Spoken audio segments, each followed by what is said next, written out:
Hello, good afternoon, good morning, good evening, wherever you may be.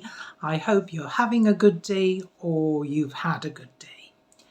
Today, we're going to practice simultaneous interpreting. As you know, the materials I create are for beginners. They're elementary exercises which are sometimes very difficult to find. It is important, however, for you to review Gilles' efforts model, both for simultaneous interpreting or consecutive interpreting. I would also like to remind you that the materials that we have for consecutive interpreting can also be used for simultaneous. In the worst of cases, just play around with them, and as the sentences are very short, what you can try and do is use them for rephrasing purposes, for example. So what are we going to do today? Today we're going to cover a text about sustainability. It has approximately 328 words, more or less, and I'm saying more or less because I'll be oralizing it, introducing redundancy, so that it's easier for you to apply a good SI technique. So, first of all, do some brainstorming as I usually tell you.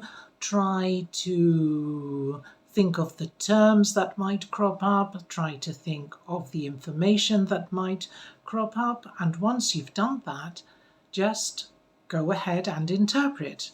It's very important also to evaluate your performance. I mean, that goes without saying. It's important that you listen to your recording and you compare it to the original. All right? So, let's start now.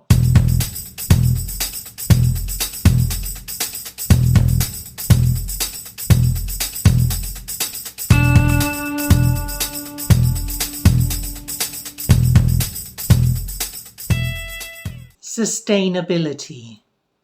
Good afternoon and welcome to this short lecture. I will be talking about sustainability today. I would like to add that I would be delighted to take any questions that may arise during my talk.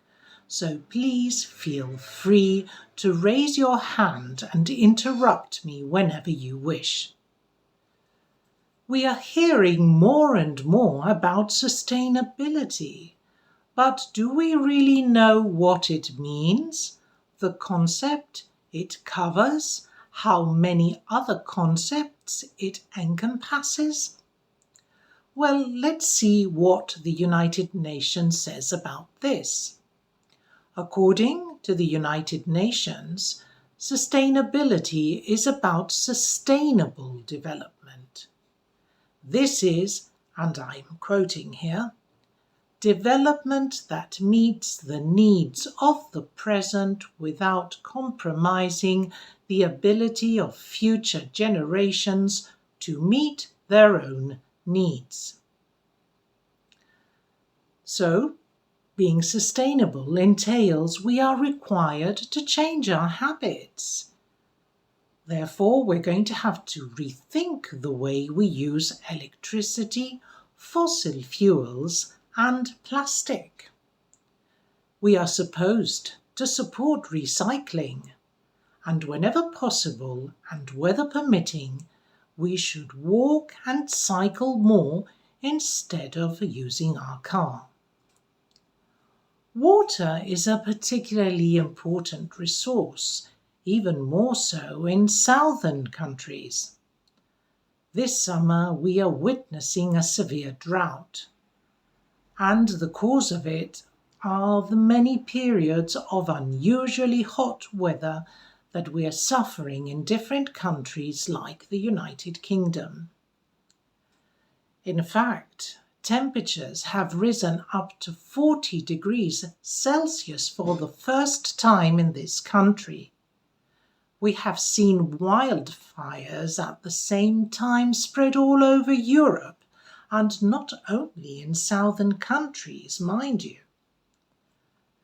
Interestingly enough, electronic devices have overheated and broken down.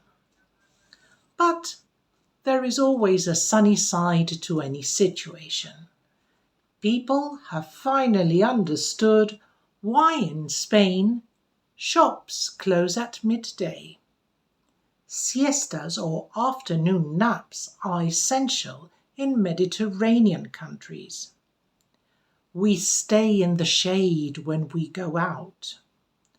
Most dwellings have blinds, and most women and some men carry fans on them, not only as a fashion statement.